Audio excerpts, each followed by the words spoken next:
I discovered something frightening about my son at a PTA meeting.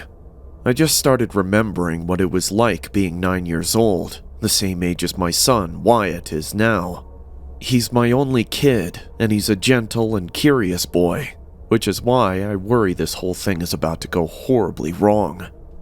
I was tough, but I think my parents' divorce was what set it off for me. I didn't see it coming and wasn't prepared for being alone in our big house with just my mom, but Dad had to leave, so it was just us. Everything felt different after he left, especially my room. It always felt like there were sets of eyes following me from under the bed to the closet and then back again.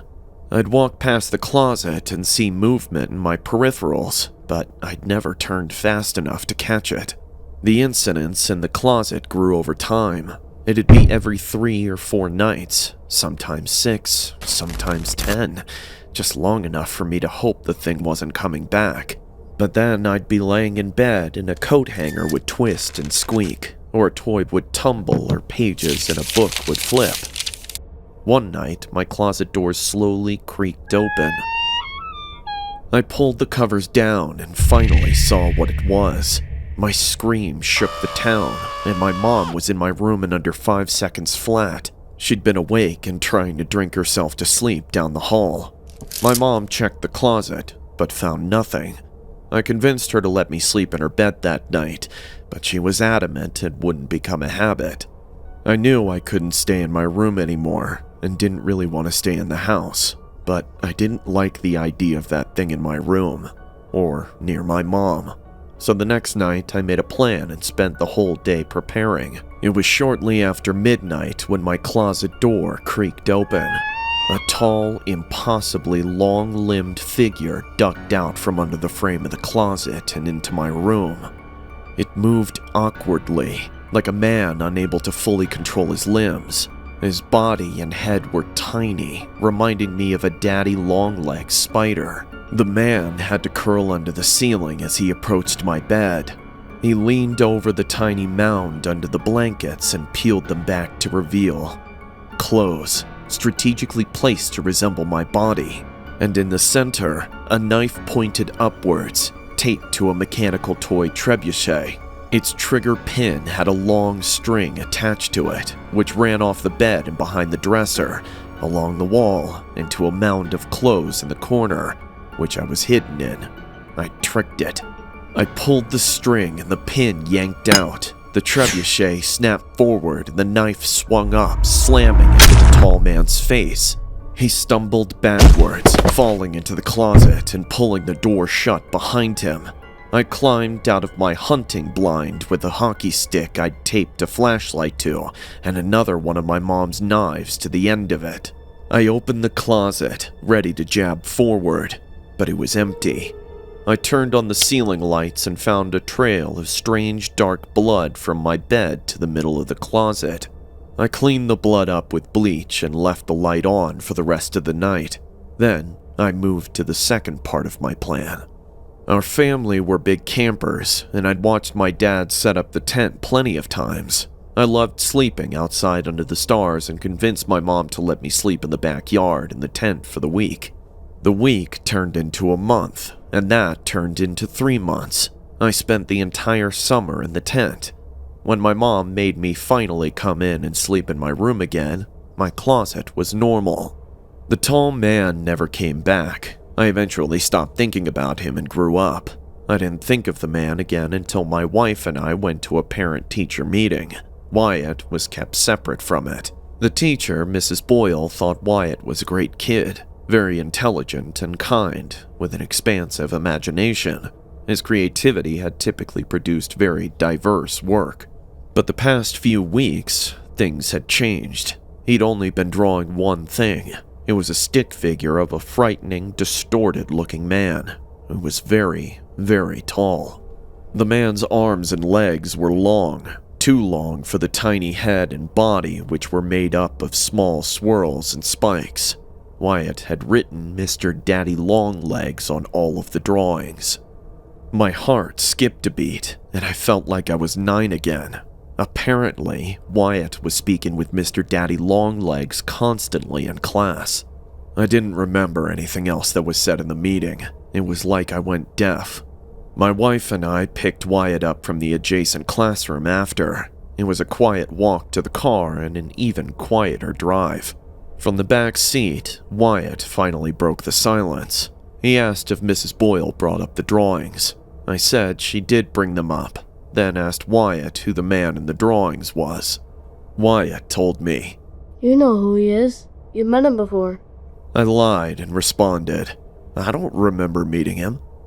Wyatt leaned forward in his seat, up to my shoulder, and whispered, He remembers meeting you.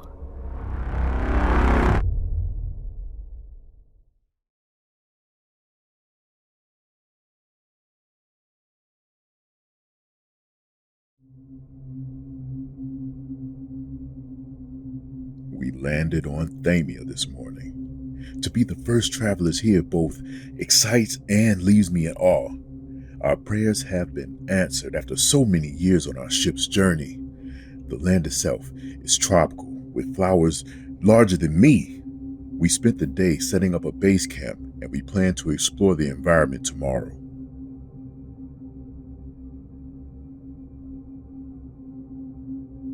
Thamia is even more of a paradise than originally thought. The wildlife is not a threat. There are grazing animals which eat heartily on the flora. The animal's population seems to be placed in check by something, though we have not seen by what. We found one of the large grazing animals completely entombed within the petals of a great flowering plant. We watched one walk up to another flower and stand there, staring at it, while the flower slowly reached down and picked it up, lifted it high in the air, wrapping it tight. The flowers are slowly digesting the animals for nutrients. Sheila was studying one of the carnivorous plants. Her hand brushed up against the petals. The flower released some sort of barbed spines that stuck to her skin and irritated her eyes and respiratory system.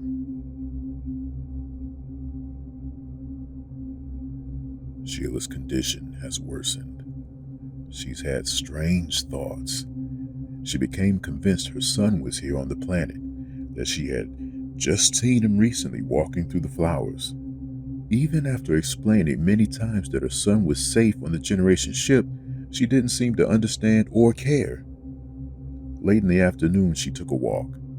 I followed her. She stepped up to the flowering plant which injured her earlier. She just stared up at it for a long time. I walked up and asked her if she was okay. She just smiled and said, yes. We walked back to the camp, and she sat in the corner, smiling.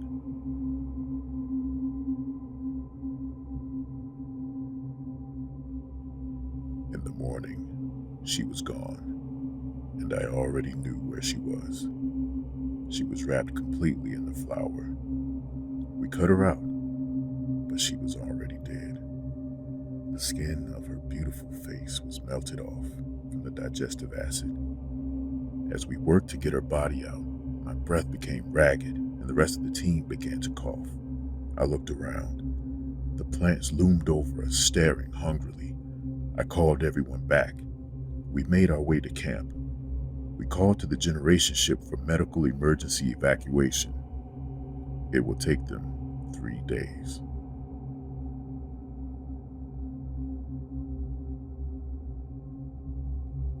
I've seen my wife walking through the stalks of the flowers.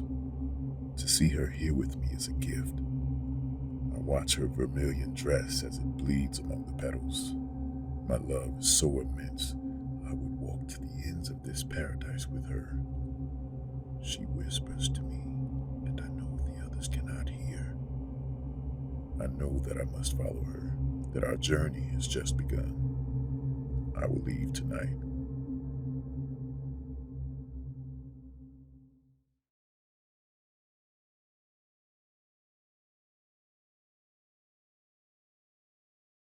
Kyle found the slashed body of his mate Henry by his tent in the early hours of the winter morning.